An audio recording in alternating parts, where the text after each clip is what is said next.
Oi, gente, meu nome é Érica. Eu sou bolsista do Programa de Educação Tutorial, o PET História UFSC.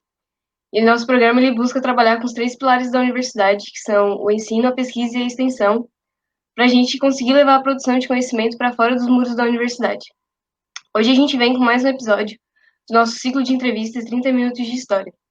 E dessa vez a gente está abordando as questões do ensino de história em diferentes modalidades do ensino. Hoje a gente vai estar conversando com a professora Valdéres, que é professora há 16 anos, acerca da educação indígena. Oi, Valdéres, obrigado por se disponibilizar para estar conversando com a gente. Vou pedir para que tu se apresente e fale um pouco sobre a tua área de atuação. Olá, boa tarde. Meu nome é Valdéres Costato Sá. Eu sou professora, não sou agora atuante dentro da terra indígena, né? Trabalhei como professora vinculada ao Estado por 12 anos na minha comunidade, na aldeia Bugio, terra indígena Laclanó, de José Boatê. Uma experiência muito, muito boa. E atualmente eu estou fora da escola, mas continuo atuando ainda como professora voluntária em alguns cursos e está sendo também bem importante estar levando um pouco da história do povo laclanó. Eu sou atualmente mestranda na UFSC e estou cursando História com a linha de pesquisa em Etnohistória, Arqueologia e História Indígena. Primeiramente, eu queria começar falando sobre as diferenças entre a educação indígena e a educação escolar indígena, né? E o desafio que é atualmente conciliar esses dois modos de ensino, a questão de um conhecimento maior, uma valorização da pedagogia tradicional indígena e a inserção de conteúdos culturais que resgatem a história do povo, né? Então, com isso eu queria te perguntar quais são os pontos didáticos diferentes e específicos da licenciatura intercultural indígena em relação à licenciatura de letras, que foi a tua primeira graduação. Então, se for comparar assim, as duas licenciaturas, ela tem uma diferença muito grande, né? Porque a licenciatura intercultural, ela traz o foco maior é capacitar professores para que estejam, professores indígenas, que estejam atuando dentro das suas próprias terras indígenas, né? A licenciatura intercultural do Sul da Mata Atlântica, que foi feita aqui na Universidade Federal de Santa Catarina, ela abrangeu três povos aqui do Sul, que foram os Caingangue, os Guarani e os Laclanô-Choclen. E o foco maior foi trabalhar, então, a questão da tanto a, a, tanto a educação indígena quanto a educação escolar indígena, que são duas coisas totalmente diferentes, né? A educação indígena, ela é ensinada desde o berço. É tudo, a parte da língua, tradição, cultura, a criança já vem sabendo desde lá de quando ela nasce, na verdade, né? E a escola, o desafio da escola é trabalhar isso que a criança já sabe, né, que aprendeu no convívio da família, da própria comunidade, e o desafio do professor é trabalhar essa questão, trazendo para a educação europeia, no caso, né, que se a gente for ver mesmo, o a Constituição Federal de 1988, ela nos dá a garantia de uma educação diferenciada. Só que isso só é no papel. Na realidade, o povo indígena, eles têm que estar lutando sempre para que possam trabalhar de uma forma diferenciada dentro das escolas. E isso é um desafio muito grande, por causa que muitas gerências do Estado, as secretarias do Estado, da educação, eles não aceitam a forma que o indígena professor trabalha, de pegar os alunos, ir ao ar livre, fazer contação de história. Tudo tem um aprendizado. Quando tu leva um aluno na beirada do rio para você pescar, você está ensinando ele ali, sabe? E a educação tradicional europeia, ela não permitia né? O currículo da escola ele não permitia isso. Então foi um desafio muito grande. E quanto à licenciatura em letras que eu fiz, também foi assim um foco totalmente diferente. Foi mais na questão mesmo, trabalhar mesmo conteúdo relacionado a essa questão europeia mesmo, não tem foco nenhum na educação indígena. Então, quando eu fiz essa licenciatura, eu tentei aplicar, consegui aplicar muitas coisas dentro da terra indígena, só que eu ainda via que faltava muita coisa, né? Então, junto com outros professores, a gente começa a batalhar dentro da escola para que a gente realmente tenha uma educação diferenciada, não só que tenha a língua materna ou a matéria que eles chamam de artes diferenciada, que seria trabalhado somente no caso a específico a arte indígena, né, do povo Laclanó. Isso não é ser diferenciado. O diferenciado, ele tem muita coisa por trás disso, assim, a, a forma de viver do povo, o relacionamento do povo, a questão social do povo, ele envolve muitas coisas. Então, com a licenciatura indígena, eu aprendi como trabalhar com a minha comunidade e foi assim uma experiência muito legal, uma experiência muito boa mesmo, conseguindo aplicar vários projetos culturais dentro da terra indígena, enquanto professora, né? E hoje, como estudante também, estou conseguindo trabalhar de uma forma diferente também, com uma outra visão, e também trazendo em várias conversas que eu tenho com professores, em várias entrevistas mesmo que eu dou, em cursos. Então, a gente sempre tenta levar a história real que não está escrita, né, que não está escrita em nenhum livro. O livro didático, ele generaliza o povo indígena, e nós somos diferentes um do outro. O Brasil ele é composto por 305 povos, 274 línguas, então é preciso mostrar essa diversidade para que aqueles que forem falar do povo indígena falem, não, o povo indígena Laclanon, o povo indígena Guarani-Nguá, Caiová, entendeu? Então tem vários povos e eles têm que ser chamados pelo nome. É muito complicado mesmo essa noção eurocêntrica da escola como um processo civilizatório, né? Então, mas em relação da autonomia dos professores indígenas, em dar aula da maneira que eles cabem, e da diversidade cultural que tem que ser trazida para dentro das escolas, assim, a importância do ancião dentro das escolas, assim. Queria te perguntar aí como é abordada nas escolas indígenas a questão da oralidade, assim, em relação a isso, assim. Então, a gente não conseguia trazer um ancião para dentro da escola, até porque, segundo eles, não tinha no currículo, não podia ser trabalhado dessa forma. Então, foi uma luta muito grande.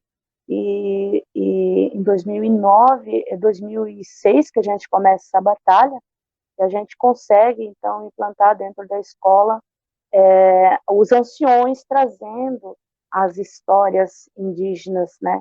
Então foi assim um período muito bom, aonde as crianças começaram a, a perceber a importância que tinha, né, ser Lacranon Choclen, e porque até aquele momento, depois de vários episódios, até mesmo que aconteceu nas escolas não indígenas, aonde a gente estudava, né, como a gente era estudante, muitas coisas, muitas discriminações a gente passou. E, então muitos tinham vergonha de se autodeclarar indígena. E quando os anciões vêm para dentro da escola e começam a conversar com eles, eu digo assim, para dentro da escola, mas não dentro daquele ambiente de quatro paredes, sabe? Levar os alunos na trilha, nós temos uma trilha, a trilha da Sapopema, né? e levar eles nesses locais, na trilha da Sapopema, na trilha Nascente das Águas, na trilha lá a gente chama do Ancião, né, do Seu Ivo, né, levar esses alunos nesses locais e eles ouvia os anciões contando a história, ele mudou muito a forma, a visão dos nossos alunos. E depois de um período a gente começou a ver que no Facebook mesmo eles mudavam, orgulho de ser Lacranon, se vestiam tradicionalmente assim. Então isso para nós foi uma conquista muito grande quando a gente consegue levar esses anciões e o mais importante assim é que quando a gente estava em sala de aula, que a gente tinha aquele período onde a gente levava as crianças junto com os anciões para fazer a contação de história e depois a gente retornava para dentro da sala de aula, porque a gente ia trabalhar território, né, a parte da geografia, né, a parte da ciência, trabalhar os tipos de sementes, né, o tipo de solo. Então, isso era muito importante. E quando a gente estava 2, 3 dias assim, trabalhando com essas crianças em sala de aula, de repente batia na porta um dos anciões assim e perguntava: hoje não vai ter contação de história? Isso para a gente assim foi uma coisa muito importante assim, de ver que os anciões também queriam ensinar, também queriam participar. Então isso foi uma grande vitória assim para o povo Lacranon, e a gente continua fazendo isso ainda, os professores que estão atuando ali, e é muito forte isso ainda dos anciões estarem presentes, e uma conquista muito grande mesmo. Ah, muito incrível isso. Nem imagino, assim, a importância da presença deles. Assim. Eu quero ter aula com eles, assim. Mas, então, em relação que tu tinha falado do material didático e também da produção historiográfica do povo, né? Da cultura do povo. Queria que tu me falasse um pouco sobre os alunos, os próprios alunos pesquisadores, né? E a produção de conteúdo feita por parte dos alunos acerca da história do povo lacanoa, assim, a importância do ensino de história para isso. Então, a gente tem muita falta de material. Os materiais que os professores utilizam com os alunos, muitas vezes é o professor mesmo quem elabora, ou ele trabalha com os próprios alunos em sala de aula. Então, das contações de história, por exemplo, saem muitos materiais didáticos que os professores fazem com os próprios alunos, que nem o alfabeto, Lacranon Choclen, né? Histórias em quadrinhos, livrinhos que eles mesmos produzem em grupos, contando determinada história.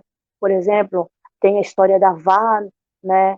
O porquê que essa mulher foi tão importante para a comunidade. Então, são grupos que a gente monta grupos, onde esses grupos vão desenvolvendo esses materiais assim, para trabalhar com a próxima turma que vem. Entendeu? Então, a gente trabalha desse jeito, porque até a escola ela não tem fundos para fazer materiais didáticos. Então, é essa forma que a gente utiliza para estar trabalhando com os alunos. E ver eles empolgados em fazer, porque eles sabem que eles podem deixar esse material para um outro que está chegando, e isso também é bem importante assim, para a gente. A produção, em várias histórias que os anciões nos contam, né? Tem a produção do mon, que é uma bebida sagrada nossa, uma bebida tradicional do povo Lacranon, a nossa comida tradicional, a nossa comida típica, que há uma diferença das duas, né? A tradicional é aquela que é passada de geração em geração, e a típica é a que foi incorporada dentro da comunidade. Então, os alunos, eles sabem essa diferença, né? Eles sabem, o desafio do professor é trabalhar isso. Por exemplo, por que a comida do povo Lacranon é diferente, por exemplo, da comida dos italianos, dos alemães, né? A gente trabalha essa questão com eles assim. Então, é bem importante quando a gente vai trabalhar a questão de território. Né? A gente fala muitas coisas, o porquê, qual era o território do povo Lacranon, e aonde hoje é a terra indígena, porque há uma diferença entre terra, território e territorialidade, né? Então a gente trabalha muito essa questão com os alunos, porque eles têm que saber muita diferença e também eles têm que estar preparados, como a gente sempre fala em sala de aula, eles têm que estar preparados para quando cair num Enem, num vestibular de universidade, eles têm que estar aptos a compreender o que está escrito ali e também passar com uma nota boa, né? Então, o desafio nosso, assim, enquanto professor, é muito grande dentro da terra indígena. O professor ele tem muitos desafios, né? E a gente tenta superar esses desafios a cada dia. Também temos dentro da comunidade falando anciões que depois de muitas conversas começaram também a querer fazer suas próprias produções, né? Então tem um ancião que ele trabalha muito com a questão de poesia, de poemas, né? Então ele disse para os alunos: não, eu vou fazer um livro e vou dar para vocês trabalharem. Então ele fez um livro, né? E com apoio de muitas pessoas conseguiram fazer esse livro. Esse ancião inclusive, é o meu pai, seu João Adão de Almeida, e ele fez Vivências e Sentimentos do Povo Laclanô, Choclen, o povo Filhos do Sol. E é um material que os alunos usam em sala de aula. Aqui ele conta através de poemas, né? Através de poemas, ele conta como que é a realidade do povo indígena, do povo Laclanô. E também com o apoio de alguns da própria universidade, né, e projetos de professores da UFES, foram elaborados alguns livrinhos, né, para que os alunos trabalhassem. Então, são esses os materiais que a gente tem para trabalhar com os alunos em sala de aula. Eu não tenho aqui, mas também o professor Namblar Gatan, ele também ele é professor que é formado em linguística, e ele fez um dicionário para o povo Laclanô, para os professores trabalhar em sala de aula. Então, esses são os materiais que a gente tem e os materiais que os próprios alunos confeccionam. Então, a doutora Helena Alpine Rosa, ela fez o doutorado dela, a pesquisa de doutorado dela, sobre educação guarani na aldeia Linha Limeira, né, na terra indígena de Chapecó. E daí, em diversas entrevistas que ela fez com pessoas mais velhas, se percebe que quanto às crianças, os pais às vezes não deixavam elas ir às escolas, que elas não aprenderiam a trabalhar, e dizendo que o que elas aprenderiam na escola não seria útil para a vida na comunidade, sim. Na terra indígena na Clanô, isso acontecia? E tu acha que pode existir alguma resistência da comunidade em relação a isso? Na década de 30, quando chega a escola para a terra indígena Laclanô, o sonho, na verdade, da comunidade, dos nossos anciões mais velhos, era que os alunos estudassem, porque eles queriam que houvesse uma mudança dentro da terra indígena. Então, eles queriam muito assim que os alunos estudassem. Só que, na verdade, esse sonho que eles tiveram de uma escola que ia ensinar virou um pesadelo para eles, né? E porque a escola ela não permitia que falasse o idioma lá no Xuclém, não permitia que fizesse cerimônias. Então, houve muitas percas com isso. E quando chega na década de 70, a comunidade, eles querem reverter, eles viram que eles tinham que reverter essa situação. Então, eles começam a incentivar o povo a estudar, né, para que eles mesmos, nós, tornássemos professores dentro da terra indígena, para que mudasse aquele sistema opressor que havia dentro da terra indígena. Então, na questão assim do povo Laclanô, o sonho era ter uma escola, mas isso não tornou-se um pesadelo.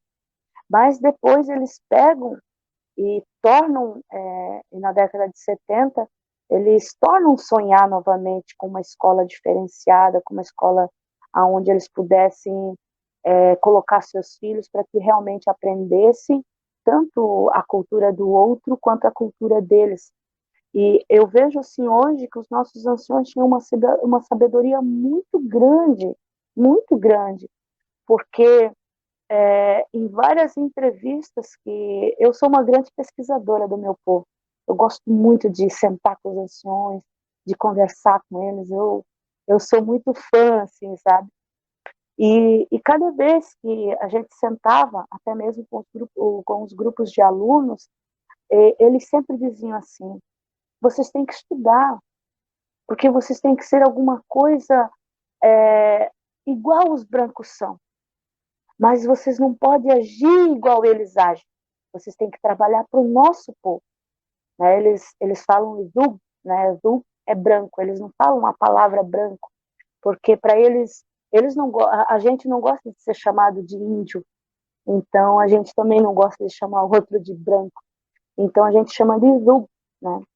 E eles sempre falam: vocês têm que ser diferente do Zul, vocês têm que vir trabalhar aqui com o nosso povo, vocês têm que aprender como eles pensam, como eles agem, e vir aqui trabalhar com o nosso povo diferente do que eles trabalhariam aqui. E essa foi a luta que nós travamos dentro da terra indígena, né? Junto com os nossos anciões, junto com as nossas comunidades. A terra indígena, ela é dividida, 37 mil hectares, 23 ainda estão na questão ainda, né, para ser demarcada, para serem homologadas ainda, e a gente tem 14 mil onde o povo habita, né? E nesses 14 mil hectares, a gente tem 9 aldeias, Guarani, 9 aldeias Laclanó, a Choclen, e uma aldeia Guarani. Então, a gente tem dentro da terra indígena Guarani, Caingangue e Laclanó Choclen. Então, são 10, no caso, são 10 aldeias.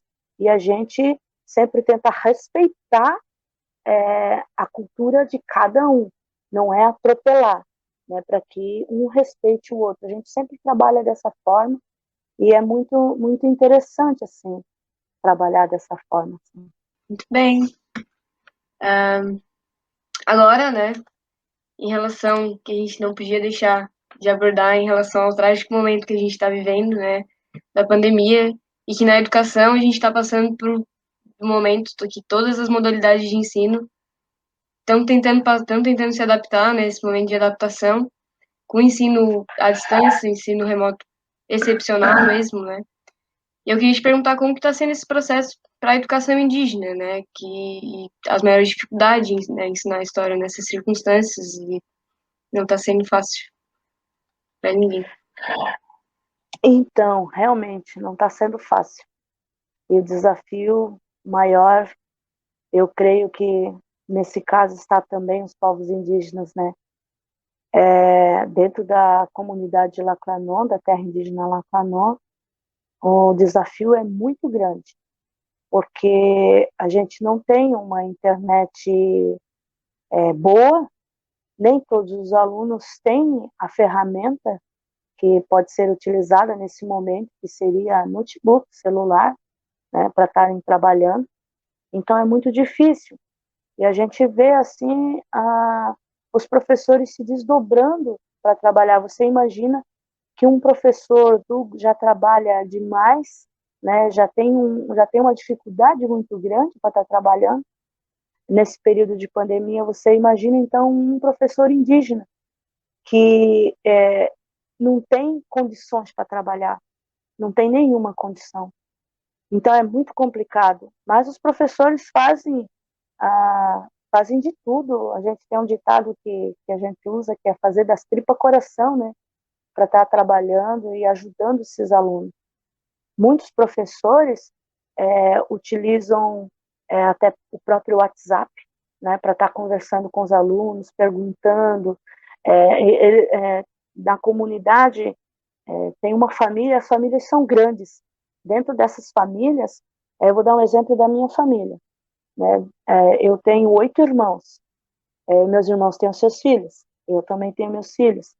Mas o que que a gente faz? Eu tenho duas sobrinhas que têm um celular. Então, o que que elas fazem?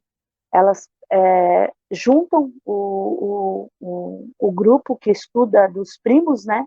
Que estudam junto com elas, com eles na mesma classe. Eles fazem um grupo e tentam dessa forma conversar com o professor, tirar suas dúvidas, né? E também eles emprestam o celular delas para outras famílias que precisam, que estão mais próximo ali do local. Eles emprestam também para esses alunos poderem estar falando com os professores. Então, ou muitas vezes o professor grava um áudio ou grava uma aula dele, né, mostrando de que forma fazer, e aí um vai passando para o outro, assim, emprestando o celular para que eles possam tá trabalhando em sala, tá trabalhando dentro esses conteúdos, né? Mas é muito difícil, muito difícil. Teve um período que o cacique até permitiu, eles não tinham condições mesmo, foi bem no começo, não tinham condições, o cacique disse assim, não, a gente vai fazer distribuição, então, casa por casa. O risco seria para os professores, né? Mas cada professor pegou sua matéria, aquele que não podia ir, falava com o professor tal, esse professor se disponibilizava também, e saíam, eles mesmos imprimiam os trabalhos e levavam para esses alunos, né? Ficavam meio distante para não estar tendo muito contato, e assim, os professores mesmo estão trabalhando aqui de uma forma que eu dou os meus parabéns para eles, são professores guerreiros, que mesmo em meio a essas dificuldades aí, eles têm sido essencial mesmo, assim, e também incentivando muito a comunidade a não estar saindo para fora da terra indígena, para que eles também não venham a ficar doentes, e é uma corrente, né? A gente ainda continua sendo uma comunidade que trabalha no coletivo, então isso é muito importante aqui para nós aqui, é muito importante. É muito crítico mesmo esse momento que a gente está vivendo, né? Ainda mais, claro, os profissionais de saúde, mas os professores nessas, a gente tá num momento muito crítico. Mas, né, continuar se cuidando, a luta continua, vamos defender o SUS, né? Ficar em casa quem Com puder. certeza. A gente vai ficando por aqui, então, muito obrigada, professor Valdez, foi um prazer agora. Eu passo a palavra se tu quiser fazer uma fala final agora, a gente está chegando, batendo o nosso teto. Então, eu quero agradecer aqui o convite que vocês me fizeram para estar participando aqui, sou muito grata mesmo. E a gente sempre fica feliz por estar contribuindo, compartilhando um pouco da história do povo Laclanô, né? Porque é um povo único do estado de catarinense, do Brasil e do mundo, né? Os caingangue você vai encontrar no estado do Paraná, Santa Catarina, Rio Grande do Sul, São Paulo, Guarani da mesma forma, mas os Laclanô é somente aqui, né? E esse é um povo que veio de um massacre muito grande, mas que está aqui resistindo, né? Resistindo tudo e qualquer opressão, racismo que venha. Então, para mim é muito importante estar aqui nesse momento, contando um pouco da nossa luta, um pouco da nossa história. Sou muito grata mesmo. Obrigada.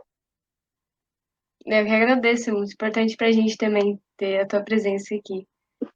Bom, a gente vai ficando por aqui. Não deixem de assistir o próximo episódio, o quarto episódio, que vai ser sobre educação especial com o Marco Pestana. Para saber mais sobre os nossos projetos e acessar mais vídeos como esse, vocês podem ir no nosso canal no YouTube, Pet História, e também seguir a gente no Instagram, Pet História UFSC.